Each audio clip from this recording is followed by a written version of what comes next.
When you're chasing sounds in a mix, it can be really easy to overcomplicate the process. You add plugin after plugin, you keep tweaking, and you hope that by adding more, it's gonna finally make your mix sound better. But the truth is that the more you stack on, the more confusing and overwhelming things often get. And it often slows you down too. So that's exactly why I built my new plugin company, Carb Audio. We focus on building plugins that replace long, complicated signal chains with simple, results-driven tools. We've got the Smashburger compressor, which gives you punch, glue, character, and transient control all in one place. So instead of having to stack multiple compressors or extra processors, you can just dial it all in one plugin and move on. We also have Busboy, which combines filtering, broad musical EQ, classic bus compression, and limiting all into one streamlined mix bus tool. And then we have Slapshot, which lets you add space and width to a mix, but without having to build complicated signal chains that are used to clean up the muddiness and harshness that typical reverbs and delays would add. Each Carb Audio plugin is designed to remove steps, remove clutter, and help you get results faster. Now you can grab them all individually, or get everything with the all-in bundle, which gives you all of them together at the best possible price. And if you already own any of our plugins, just log into your account, add the bundle to your cart, and you'll see your own personal upgrade discount automatically applied. We even have a free 14-day trial of all of our plugins if you want to try them first. So if you're ready to simplify your workflow and get better sounds in less time, make sure to grab the Carb Audio all-in bundle at carbaudio.com.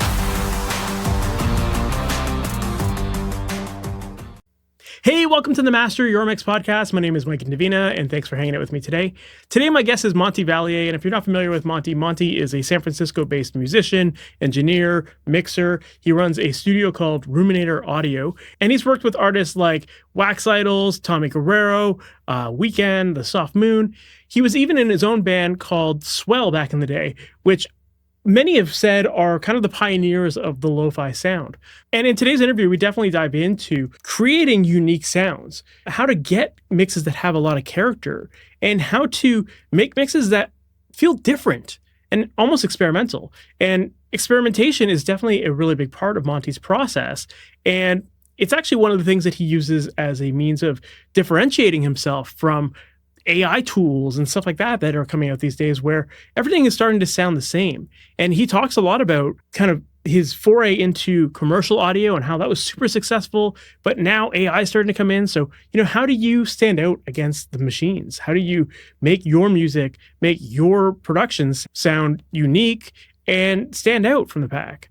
So in this interview, we definitely dig into a lot of the creative ways that he goes about doing this.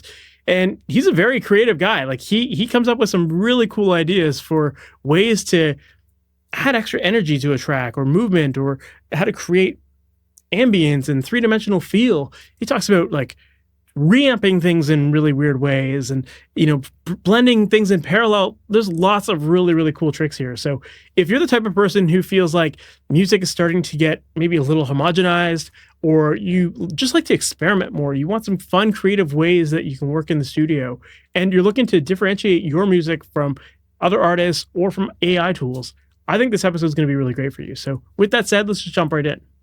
Monte Vallier, thank you so much for being on the MasterYourMix podcast. How's it going today, man?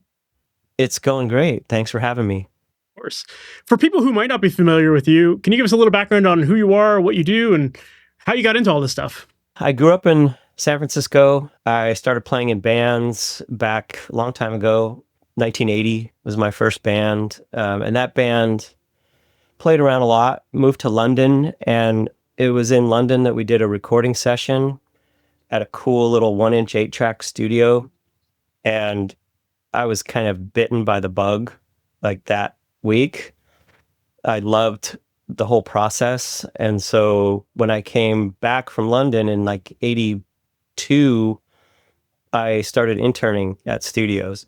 And I interned at a huge studio in Menlo Park, California, about 30 miles south of San Francisco. And I was a horrible intern.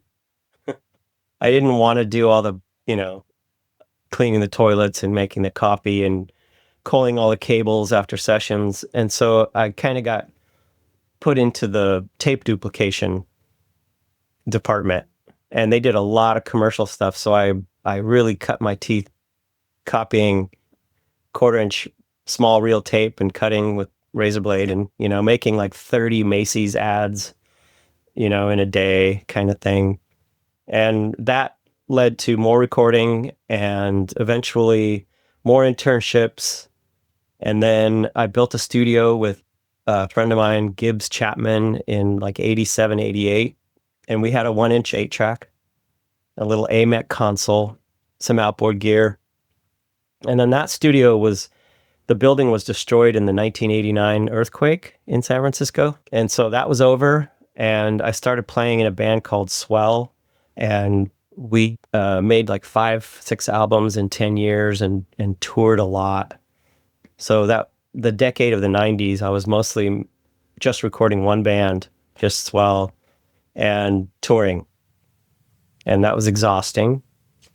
And then after the Swell thing kind of petered out, then I started getting into production full time and working with other bands.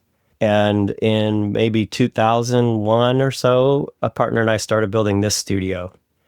And so we've been here since, about 2000. So like 25 years in the same space. Very cool. So when you got into recording and production, was the idea to learn about it for the sake of working with your own music? Or did you think of like being a studio owner and working with a lot of other artists? When I was interning, like at first, you mean? Yeah. When I was interning, I said to myself, there's no way in hell I'm ever going to be a recording engineer. I hate this.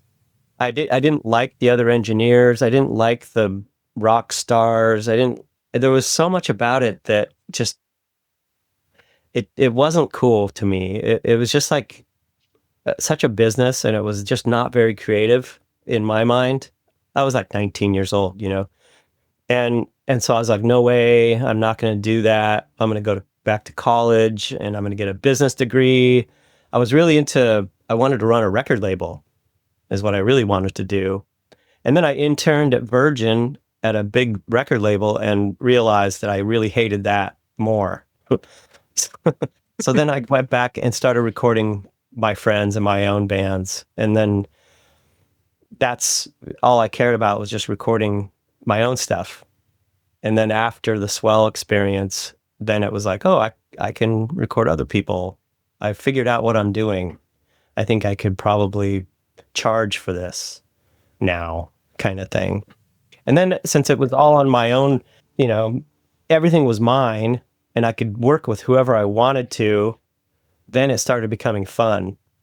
And I never did it as a commercial business. The studio's always been private, and it's always been only working with people I want to work with. I've never had to make a record that I didn't want to make. Well, I guess there's something to be said for when you only work with the people that like you want to work with, you end up building a portfolio that attracts other people that are of that same sort of vibe, hopefully. And so, you know, you can build up your clientele that way, I guess, right? Yeah. Yeah. But part of this whole thing was I started working with a composer here in San Francisco, and you probably heard this on the other podcast, but we were able to do a whole bunch of commercial and corporate work, like writing music for ads, you know, for TV and for in-house corporate things. Like we used to do all the audio for the videos for like Adobe and Genentech and Hewlett Packard and all these big companies. And we would compose the music, and I would, you know, edit it all and do all the sound design and provide stems, and we would do voiceover recording. And so there was a bread and butter like commercial thing going on in the studio where we could do these big jobs back when there were huge budgets, and that would pay all my overhead for a couple months so I could work with bands that had no money, bands I wanted to work with that were fun, that were making cool records.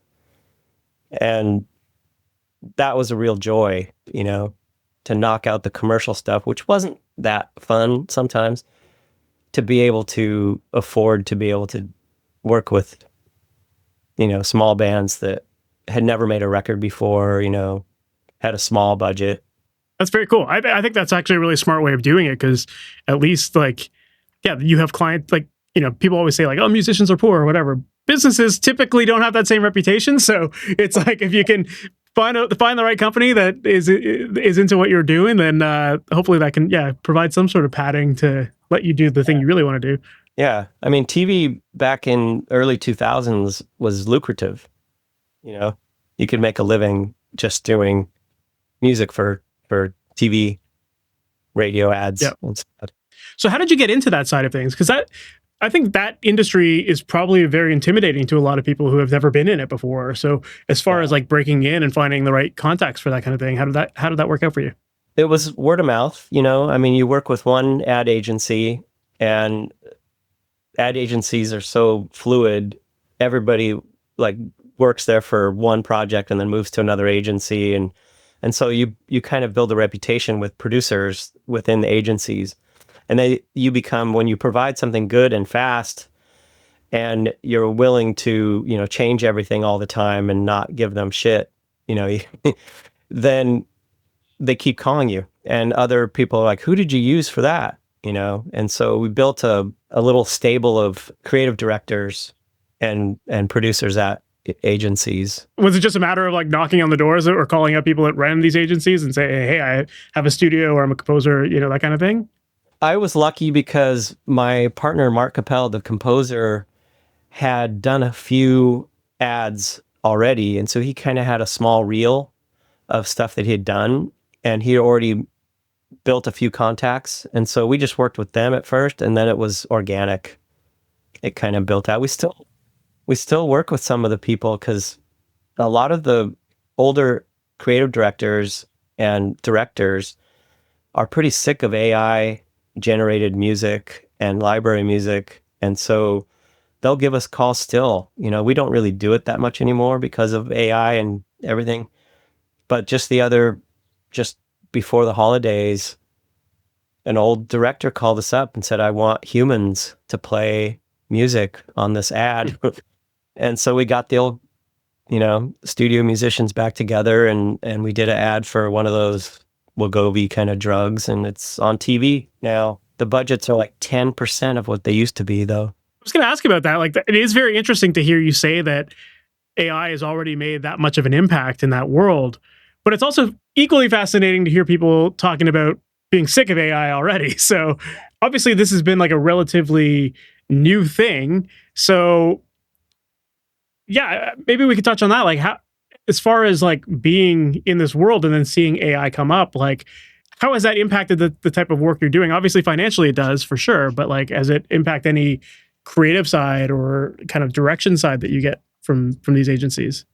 Yeah, I mean, it's all budget, right? So agency or a product, a brand will be like, okay, well, they used to have $100,000 for music or audio production, sound design, and now they have $3,000, you know? And so they're like, we can hire this person who knows Soro or whatever the AI music generation software agent is, and they know the prompts and they put things in and they build little libraries, and it costs them a day rate, $350 for a 19-year-old to do it.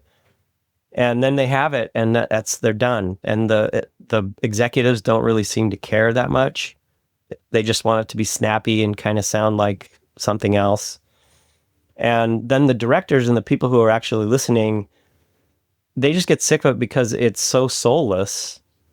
And it is like super sound alike, and all the production choices, they're not very interesting. There's no real personality with it. And you can tell, you can feel it. And so, they want to have a human playing drums that's not perfect. They want to have a guitar player. They want to have tone and everything that, I don't know, that evokes some kind of emotion rather than just being like a moving walkway of sound, It's interesting because I would think that like in that world, you probably get pitched with an idea of, hey, we want music that sounds like this, or, like they give you some sort of structure to follow. Yeah. And so it's interesting to hear that structure also be the thing that is to their detriment, Yeah, they always give you a sound alike. They put a Coldplay song in or something that they cannot afford to license. And then you kind of have to follow the BPM and the vibe of that. And they do the same thing with AI. They feed a bunch of commercial music into the prompts, and then it does an amalgamation of all these different things and kind of spits out 10 just weird tracks. You should try it. Yeah. It's really enlightening to see what the choices are that the robot makes. For sure. I've heard a few examples. I even had the singer of my band even ran through some of our demos, like, oh, what would AI do with our demos? And Sure. It's like, whoa, some of this is weird. It's kind of like it's here and it's not going anywhere. And so learning about it and kind of being able to embrace parts of it that might help a workflow. So speaking of that, how do you incorporate it into your workflow, if at all? Well, I don't incorporate it at all into the recording and music side. I do incorporate it into like writing terms of service, for a website. I am trying to do a Wikipedia thing, like a page, and so using it for that because it's like it knows like all the parameters. So it's useful for things like that. My wife uses it a lot for recipes, but as far as creative stuff, I mean, her company, she works for a big corporation that has a creative department, and they do full video, everything, music. It's in-house corporate stuff, but they do these AI videos that look so good. Like it would cost them $500,000 to go shoot it that way, helicopter shots. So the corporate world is really, really into it, the commercial world. If you're a fan of the Master Your Mix podcast, you might not even know yet that we actually have a full website packed with a ton of resources designed to help you make better mixes. So head on over to MasterYourMix.com, and on there you're going to find free downloads, cheat sheets, blog articles, books, courses, and a whole bunch more, all designed to help simplify your mixing process, give you more clarity, and help you finish more music without second-guessing every move. And then, if you're looking for more personalized one-on-one help, where I can work directly with you on your tracks and walk you through the recording, editing, and mixing processes step by step, that's exactly what I work on inside of my coaching program, Amplitude. And you can learn more about that at masteryourmix.com/amplitude. And on that page, you can book a free call with me where we can talk through your current process, figure out where your gaps are, and identify the fastest ways to help you move forward with your tracks. And then if it makes sense to work together beyond that call, we can absolutely talk about that too. So once again, that's masteryourmix.com. And then for coaching, masteryourmix.com/amplitude. So then as a creative, how do you, or what's your advice for differentiating yourself from AI so that your music can stand out and that you still can have a career doing this commercial work? That's challenging. I'm glad that I don't have to depend on it now so much, the commercial work, but it's the creatives, it's the people who are directing, it's the people who, they're the ones who will drive, having humans in the mix, and I guess by allowing mistakes, AI doesn't really allow a lot of human elements. And so when we're mixing this album that we're working on right now, I want there to be moments where it's like, what's that? What's going on? Why is it distorting? Why is that pushed like that? Or using, tape delays and things that aren't so precise, not a lot of plugins,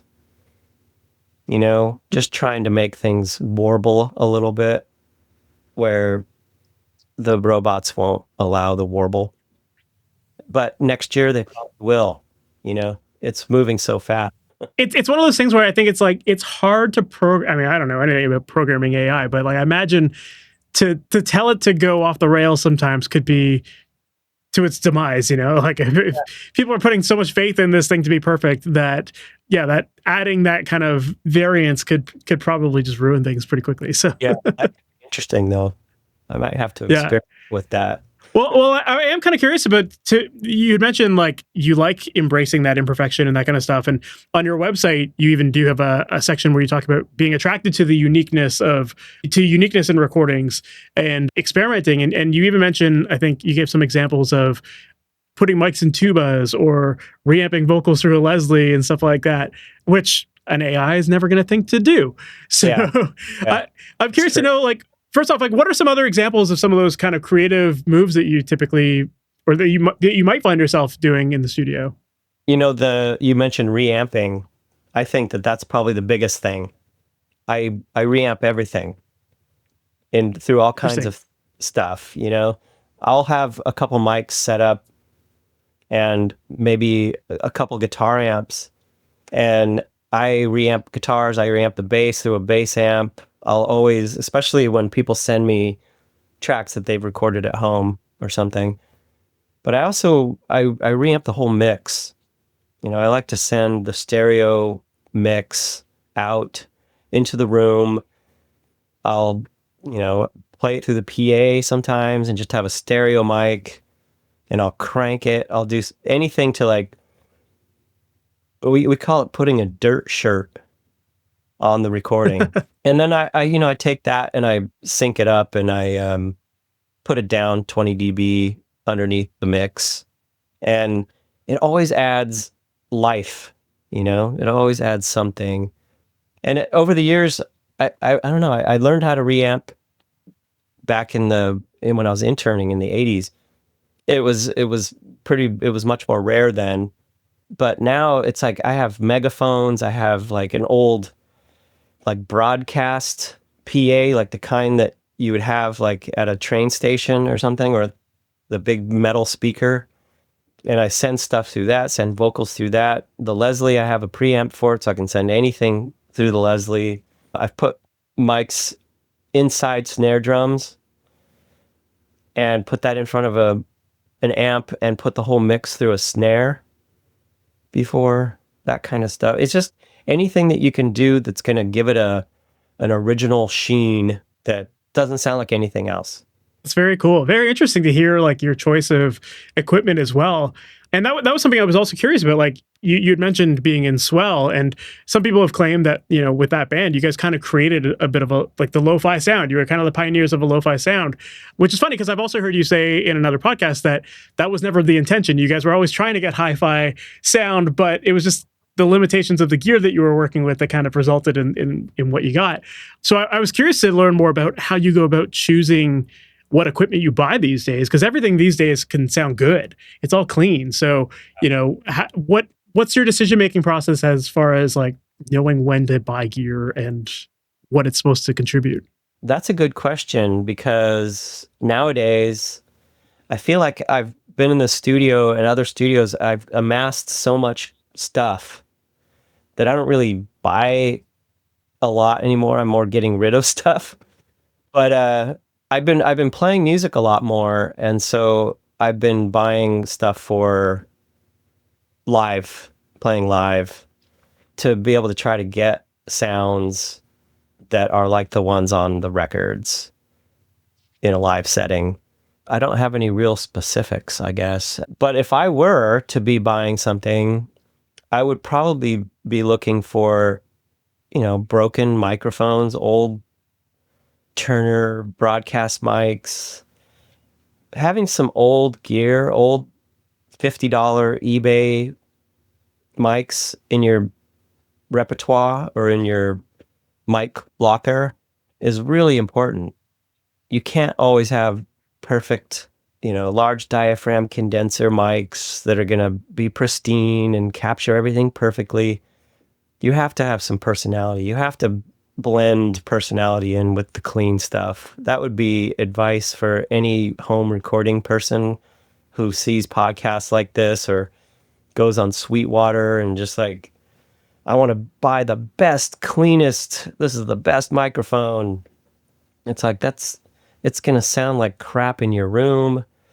Don't bother. Get that $47, Japanese electret microphone from 1974 and do your vocals on that. Has great rejection. You're not going to hear the room. It's going to have a little bit of distortion. It's probably going to sound a little bit nasally, but it's going to be great and you'll love it and it'll sit in your mix nice. I love it. No, it's fun though. I agree with you. It's like at some point, with everything being so clean, you have to find a way to differentiate. You know, it's not just always about everything being like so, yeah, so pristine. Sometimes that character is really what makes things stand out and sound unique. Yeah. You know, Yeah. it's like you think about like Nirvana coming out, and it's like compared to the music that came out before it, it was like, whoa, this is dirty. You know, it's grungy. It's kind of cool. You know, there's something unique about this. So, Absolutely. you know, yeah, I get that. I feel like lately, I don't know if it's just been the people that have been interviewing, but I feel like lately on the podcast we've had a lot of guests that have talked about this idea of working fast in the studio and like kind of just like not getting in the way of the artists and, you know, getting sessions done really quick and being like efficient and stuff like that. But I'm curious to know how you incorporate experimentation into that process. Like what part of the workflow does that come into it? From the very beginning, I feel like I can do stuff fast, but I don't really push for that. You know, I think that from the very beginning, the bands who come to me who like what I do, they want to experiment. You know, they want to have an experience in the studio that is creative. You know, the studio is just a big instrument, right? It's cliche, but it is that if you come into the studio and you just want to capture what you sound like live in a pristine way, that's just so boring to me. You know, it's like, why bother being in the studio? Kind of. I think the studio is a place that's like a dreamland. You know, you should be going beyond the limits a little bit of what you think the music should sound like. And then you can go way out and then you can reel it back in a little bit. But yeah, it should be something that you've never heard before is what you should be trying to achieve. And not just like, this is the drum sound that I heard on, you know, this thing. And here's the samples that I'm using. And it's going to sound great because it sounded great on this guy's record or this woman's record. And it's like, that's just so boring to me. And Yeah, everything sounds the same. It's all homogenized. It's like everybody's using the same sample libraries and triggering things the same. And there's like YouTube videos of here's how you use compression on a snare and here's how you get rid of the hi-hat bleed, and everything's just like, you know, it's robotic. You gotta kill the robots sometimes. love it. Yeah, it makes sense. Well, you talked about how you'll often like reamp stuff and like, you know, track the sound of the mix coming through your speakers and stuff. And it kind of reminded me of like when I was listening to your portfolio, one of the things that really stood out to me was how immersive your mixes feel. Like to me, I feel like you do a great job of placing the listener in the room with the artist, whether that's like a big cavernous room or like a really dry vocal booth kind of thing. I feel like you do a great job with building atmosphere and ambience into the tracks you work on. And so I was curious to know, like, when it comes to setting up a mix and establishing the ambience of a track, where do you typically begin with that? Is that something that you're doing very early in the process? Is that something you kind of experiment with as you go or in the mix? It depends on if I am recording the project or just mixing it. If I'm recording it, then it starts from the beginning. You know, we start trying to build ambience and build atmosphere from the start, from the choices we make on how things are recorded. But I don't do as much tracking anymore, so I'm mostly mixing. And, you know, I'll take something and I'll just tell the artist, I'm going to like send you a rough mix or a first pass that you're going to hate because it's not going to sound anything like what you have in your brain, you know, or your demo rough mixes, the demoitis, you know. Have to break people out of that and send them something that's just going to be like way too much reverb, way too much of everything. And and I have fun, you know, trying to take things out of like the standard and out of just being demos, I guess. I guess every mixer does that. But then, some people will be like, whoa, that's great. Let's, do this and this and make it even crazier. And some people will be like, that's way too much, man. That's not what we want. And so then I'll dial things back, and then I'll gradually like talk them into leaving some ambience. And pretty soon they're like, oh, I can't believe that we didn't want that before. I can't believe that, we wanted the drums to be so dry because now they sound so cool in this big space. If I reamp the drums in my kitchen here or something, I don't know. It's like the people who come to me kind of know they're going to get that, but it's like an education process. Mm-hmm. It's funny because I feel like so many of my guests have talked about how one of the first things they'll do when they mix is try to match the rough mix and get it to that level, right? Because that's what the artist has heard so long. But I love that your approach is the complete opposite of that, where it's like, fuck it, you're getting something that sounds so different, and you're gonna you might hate it, but it might be really cool. I think that's it's an interesting way of reframing the project to people and making them realize how much bigger it could be, or how, a different direction that they've maybe never thought of. The potential of it. Yeah, I kind of feel like if somebody wants to just polish the rough mix, then they've come to the wrong person. I can do it, and I've done it.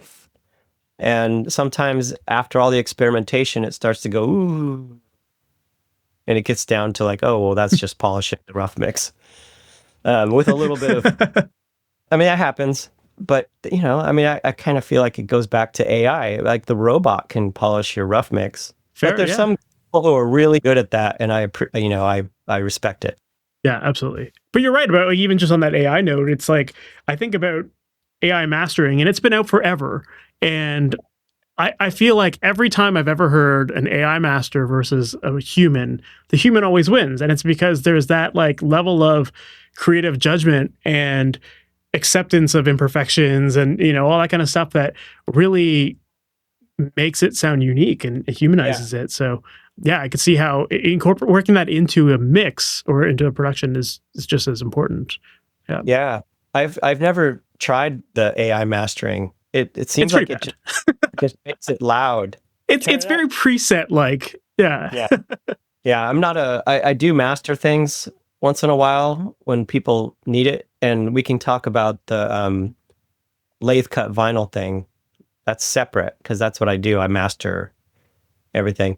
But I love mastering engineers. I love what a good set of ears can do to a mix. And it's magical, and it's I have mastering engineers I use for certain projects because of what they bring to it. And there's no way the robot can hear what these people hear and bring the emotion out of a track the way a human can. Absolutely. When it comes to being experimental, I review a lot of mixes for students, and one of the most common things that I hear is people being afraid to push effects, whether it's reverb or delay. It's almost like they have it because they think they need it, but it's almost so low in the mix, it's almost not even there. Yeah. And when it comes to working in ambience into a mix or pushing up reverbs and delays or other effects, what's your process there for knowing how far to take it, or being able to say, okay, this is the good level, or maybe I haven't got enough, or that kind of thing? Depends on the music. Depends on the genre or the vibe that you're trying to get. I think it has to be musical. Sometimes it's over the top and it's just 100% mix of everything, and it's just a wash, but that's what the music kind of demands to me. It's this needs to be unreal and washed out completely, And so it totally depends on the program material and what the artist is kind of shooting for.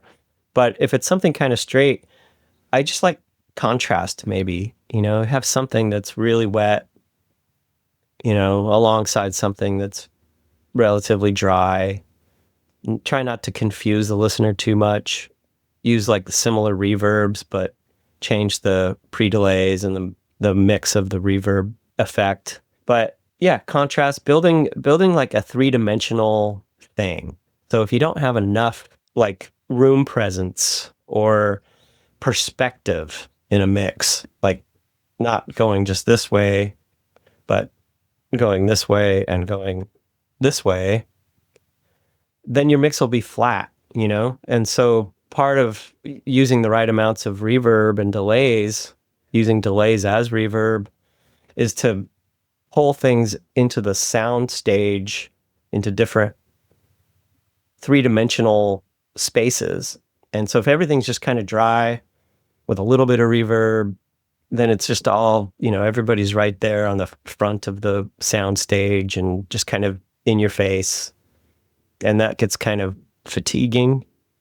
And it makes it so that you listen to it once and you're kind of done. There's no mystery. You know, I want to create some kind of mystery where you want to listen to it again to find out what that was, or to evoke some kind of emotion. Like, you know, that piano part is, you know, it's quiet and it's way back volume wise in the mix, and it feels like it's coming from the other room, you know, and it's got a mournful melody or something. And it's like you put on the headphones and you're like, I want to hear that part again. I want to hear it again. I want to hear it again, because it's evoking some kind of a picture in your brain, you know. Cinematic mix is kind of Yeah, so I was going to say another common problem that I hear, there's two things, is that whatever instrument the engineer plays is typically the loudest thing in a mix. So you either get that, or you get the problem where, because it's digital and you can have layer upon layer, everything needs to be loud and in the forefront. So when it comes to figuring out how to create that three-dimensional space, as far as, you know, what's bright versus dark, or loud versus quiet, or wide versus narrow, those kind of things, like, what's your process for determining that kind of thing? Like, are there certain elements in a mix that you're generally just gravitating towards as being like something in the front, or brighter versus dark, that kind of thing? Yeah, I mean, the human ear, the brain, can really only hear four things at once and concentrate on them. So you have rhythm, you have melody, you have, you know, like if you had a drum, not just like one drum, but the drums, the rhythm, a bass line, a guitar, and a vocal. So that's what your brain is going to really focus on, the four things that it can process. And so then everything else just enhances the feel of each of those things. And so it's reaching a different part of your brain. And so depending on the type of music and the artist, what the vibe of the whole album is, that's what makes the choices. It's like when I do a Tommy Guerrero record, he uses lots of break beats. And the bass has to be really, because the bass lines are so cool. The bass and the break beat have to just be kind of driving everything. And then all the guitar melody is just like, oh, well, there's the voice, because it's instrumental music.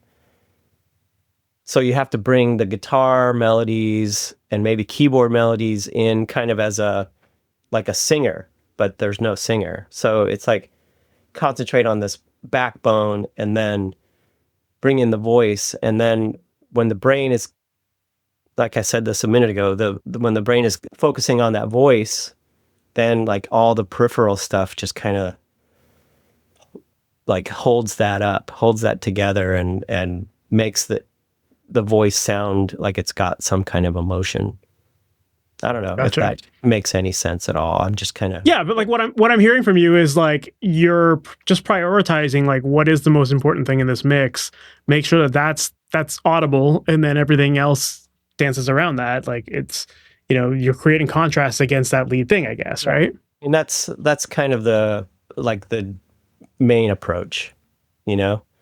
But like I said before, sometimes that main thing, if you pan it somewhere and pull it back in the mix, then it stands out even more because you have to find it.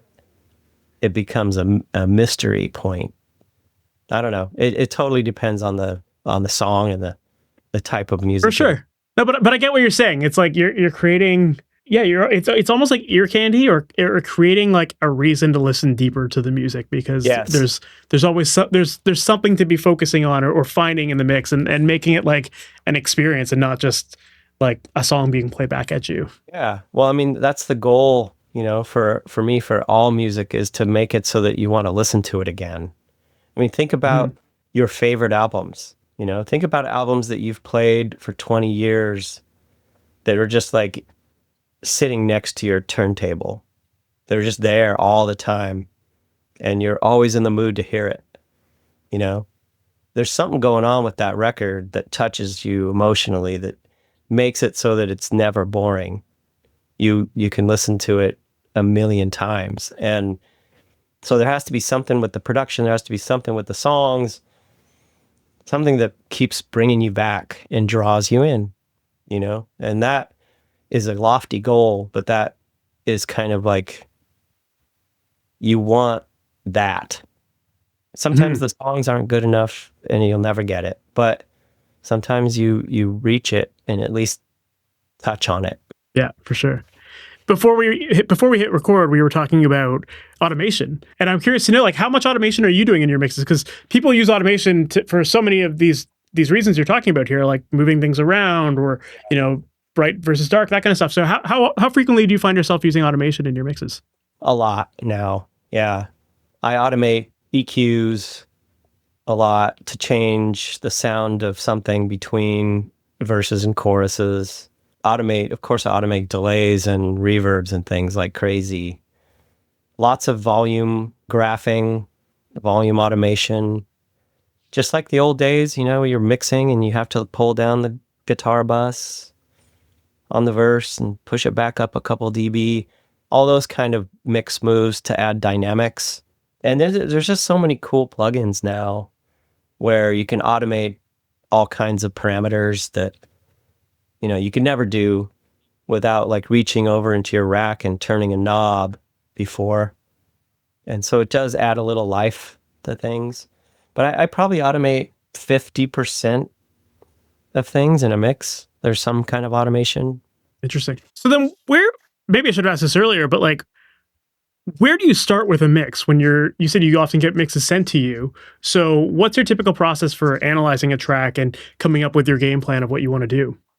If it's a standard, drums kind of rock band kind of format, I'll probably just listen to the whole thing. I'll just put everything into a Pro Tools session, and usually I get stems or whatever, and too many of them.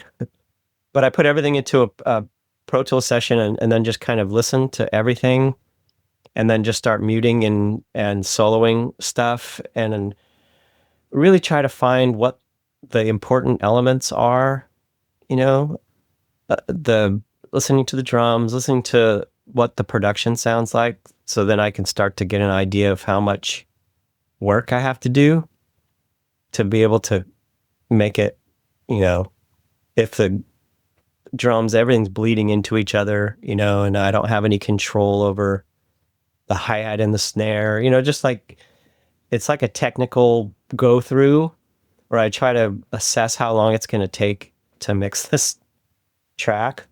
But yeah, I mean, I try to listen to the quality of the recording, and then the vocals, if there's vocals, try to figure out how much work there is to make those fit into the mix. And then I don't know, I just start unmuting stuff, muting stuff, and trying to get a shape going and figuring out, like, do I really need all 6 layers of that guitar that they sent me? Or could I get away with just one, or put them in a bus and just have a mono bus of guitar stacks?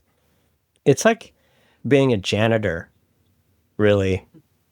You get sent stuff and you have to like get the mop and the disinfectant, get a bucket, fill it up with drums, whatever. You're like cleaning everything, and you're not doing anything creative for a long time. I think mix janitor is a great title for people to have. That's my new website, the Mix Janitor. All right. Love it.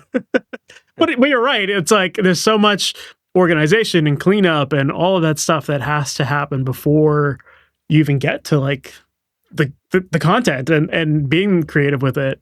Yeah. Yeah. That's what interns are for, right? Fair. They are the real mix janitors. Yes. Yep. So, yeah, I like that name. So yeah, obviously, like you've kind of detailed your process for setting up a mix, and then once you're getting into it, you're at some point you're incorporating your experimentation phase into it. I'm assuming that probably comes after you've got a bit of a rough mix going, or are you starting right from the beginning? As soon as you hear something, you're like, oh, it'd be cool if the drums were distorted. Let's go set that up first, and then build on top of that. Or where's the experimentation part come in? Yeah, I kind of start right away. If something's inspiring, I want to just try it. I just want to get in there. I very rarely would just get everything and do all the janitorial work and then just output it as like a rough mix, unless it's something that I do for myself, just so I can have it in the car or something, and then be able to think of ideas of what I'm going to do next time I'm in front of it. Yeah, I just want to jump in and start having creative fun, you know? It doesn't really become a mix to me until there's more than the straight rough stuff, you know? Like I said before, the robot can kind of do that. And a lot of artists are so hip now that every stem you get is you just put it in to your Pro Tools session and it's at 0 dB, and that's the rough mix already. And so I wouldn't output that. They already have that. Fair. Or they would send me their mix, and it just sounds exactly like that. I usually reduce, mute things. Which is like a skill in itself to learn how far you can take that, or just even being open to doing it. Because I know a lot of engineers that are just afraid to do it because they're like, oh, it came to me, so that means that the artist wants it, and they're just afraid to like figure out what makes the mix make the most sense. A lot of times the artist doesn't know what they want. You know, they came to a professional mixer for something to happen. You know, they came to you for a reason. And usually the reason is, I'm so close to this music I make, I cannot make any decisions. You know, I've birthed all these babies. I don't want to kill any of them. You know, and that's my job, you know, to cull the herd a little bit. And it got so dark so fast. Oh yeah. But you kill know, those babies. I send mixes to people and they're like, what happened to the guitar and that whole second part? It's like, it was unnecessary. Just listen to it a couple more times. And then they do, and they're like, oh man, you're right. It opens up the mix so much without that extra melody that's fighting against the vocal. And like, yeah, we had to kill one of your babies. I'm sorry.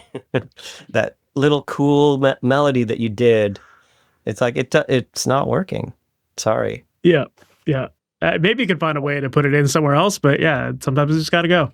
Sometimes you got to be brutal. And, you know, I mean, a lot of musicians who are older, who've made a lot of records, they totally understand that. And they expect you to, you know, they just throw everything in. They don't know. And then they expect you to like cut stuff out and try to make a shape, make a song out of a bunch of parts, you know? I've always said that the studio is such an educational moment for musicians. And like, especially those early sessions where you've never been to a studio before, you never see how people have done it. It's like, that's when you realize like what really goes into it and like what needs to happen with your music, or, you know, with your musicianship. Like, how do you become a better musician? How do you play more tightly in time or whatever, you know, like all that stuff. There's so much to learn. And then, yeah, I think as you go through that process of making records more and more, you kind of, you start becoming way more efficient, I guess, and thinking about it with a different lens. Absolutely. Making a band's or a songwriter's first album compared to their fifth, it's a big, big difference. Because then they start arranging, they learn about arrangement, and they don't waste time recording things that they know they're not going to use. Mm-hmm. Now, as far as the experimentation side and mixing, like you could experiment till the cows come home. So how do you know when ultimately a mix is done? It's kind of like after I've tried a lot of things and a lot of things stop working and a lot of things are just adding more noise or more, not just sonic noise, but mental noise. You get to a point, it's kind of like when you are eating a really good meal and then you're full, you can't eat one more bite. Or if you do, you're not going to feel good. And so the mix is like that. It's just like, I'm full. I'm satisfied. If I have that one small wafer thin piece of chocolate, I'm going to explode. I don't know. It's like an instinctual thing where you just feel it. You feel like it's too much at a certain point. You have too much sugar. It's just stop. And then maybe I'll go back and remove more stuff later. Hmm. But there's no set thing where it's like, I'm done when this happens. It's definitely a feel thing. It's an emotional feel thing. And also, if I send mixes to the artist and I might think, oh, I could do more, but then they're like, that's perfect. I love it. Then it's like, okay, it's done. Because now if I change it, they have to start over with their brain trying to figure out if they like that mix better. Sometimes sending people too many choices backfires. For sure. Yeah, and I think it's also like going back to what you talked about earlier, how you'll send an artist kind of your completely out there mix.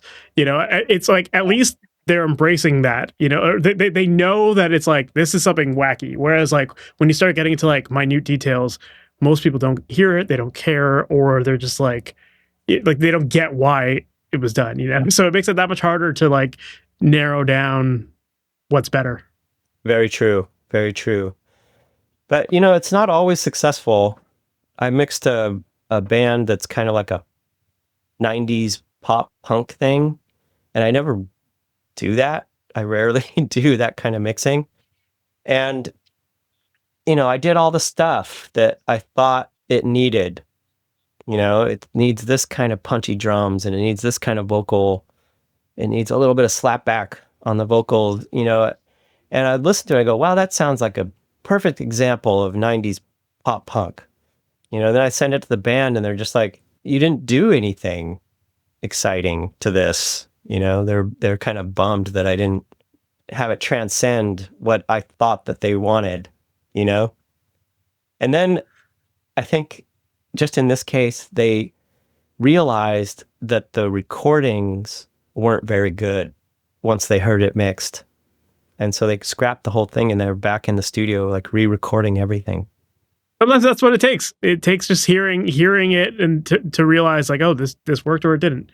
Yeah. Yeah. I don't know if they'll ask me to fix the next iteration. Probably not. Well, maybe if they want you to get weird with it, it's like come to you for the full tracking experience so that you can get weird right from the beginning and not hope that it gets fixed later on, right? Yeah. Yeah, that would be fair. So in your mind, like what ultimately makes a great mix? Something that's not distracting, a mix that pulls you in to the music by making itself kind of invisible, where the listener is really only feeling the song and taken on a journey. A lot of times people say, who aren't mixers, who aren't studio people, they're like, this song makes me feel like I'm driving in a convertible through the desert and it's blue sky and it's evoking this cinematic emotion stuff. And they're not like, yeah, I was listening to this song and man, the kick drum just sounded so amazing. And the way the delay on the chorus on the vocals sounded was just, man, that was great. No, they're like on a journey. And that means the mix is working, They don't care. They don't notice. Nobody notices, even engineers, if the mix is good, But mixing engineers are cursed recording engineers are cursed, because once you do it for a long time and you've done a lot of stuff, you can't listen to music anymore for fun. It's really hard to turn off that part of your brain and to be able to just be immersed in music and not think about all the stupid shit that you would do if you were the one mixing it, you know? Or like, oh man, that must have been the so-and-so, the way that they mic'd that, that's amazing. Or that, it just, I have to take a break for a while to be able to like get back to being able to listen to music without critiquing it or dissecting it, or I don't know. But that's also fun. It's also fun to be a nerd and have a couple nerdy friends and sit around and listen to a record and be like, that's amazing what they did to the bass. It cut out all the... It's a blessing and a curse, right? I mean, it's a blessing in the sense that like you can listen to music that you would not normally listen to and find production value in it, and sure, things that you like in that sense. Absolutely. But at the same time, when you catch something on something that you would normally love, it just becomes distracting. Yeah, I know. It's like one of my favorite records. Like I've listened to this record for like 25 years or more now, probably like almost 30 years, and it was only like maybe 5 years ago that I realized two of the songs have the panning of the drums switched. And it's like, it goes from like audience perspective to like drummer's perspective. And it just like, it fucks with my head every time I hear that now. Cause it's like, I would never have done that. Right. Yeah. No one else on the planet noticed that, Yeah. But as a drummer, I'm like air drumming and I'm like, wait a minute, why is that hi-hat on the other side now? That's funny. Yeah. I love doing stuff like that, but it is distracting. But especially if you've a record for 30 years and then you hear it like after 30 years, that's pretty great. It's just like the more you get into this stuff, the more, you just start digging deeper and like peeling the layers of the onion to figure out how it's made. Right. And yeah. But Monte, this has been awesome. I've really loved learning more about your process and your approach to experimenting and everything you're doing with your tracks. Like they sound incredible. And I would highly recommend everyone listening to check out your portfolio, check out your website. Hey. If people want to learn more about you, what's the best way for them to do that? I do have a website. You probably put it in the show notes or something. It's ruminatoraudio.com. Ruminator, Ruminator, audio.com. And I don't update my website that often, but the discography is pretty close to being updated. And other than that, I guess Instagram, Ruminator SF. Yeah. Send me an email on the website. Awesome. Well, again, thank you so much for taking the time to do this. Absolutely. Thank you. I appreciate it. So that was my interview with Monte Vallier, and I thought it was so cool to learn more about how he goes about reamping his tracks. And I thought it was interesting to hear him talk about, how he'll send an entire mix to a room and reamp it and then blend it back in and use that as a way of creating some ambience or giving it like its own character or EQ curve, like those kind of things. I just thought he shared some really cool creative ways of doing it. And reamping a mix isn't something that a lot of people think about, but trust me when I say, like, if you listen to his mixes that he has on his website, you hear like this really cool sense of immersiveness where it's so easy to put yourself with the band, whether it's in like a big concert hall or in like a tight vocal booth, that kind of thing. Like, it's so easy to imagine, like if you close your eyes, you can imagine that someone is singing right in front of you or that you're in this big room. And I think that a lot of these little techniques that Monte throws in here are responsible for that sound. It's just helping to add this extra element of detail and immersiveness and realness, I guess, like there's a lot of things that he shared here that are easy to implement and that can make being in the studio fun. And I love that he is not the kind of guy who's shy to experiment. The fact that he sends bands the mix that is going to sound nothing like they're rough and that sounds super creative, and that like the expectation is that if anything, maybe he'll have to scale it back. Like, I think that's such a different way of looking at it than so many of the other guests I've had on the show have talked about, where it's like, we got to make it perfect. It's got to be pristine. So many people are afraid to send the mix out to people because it's not perfect enough.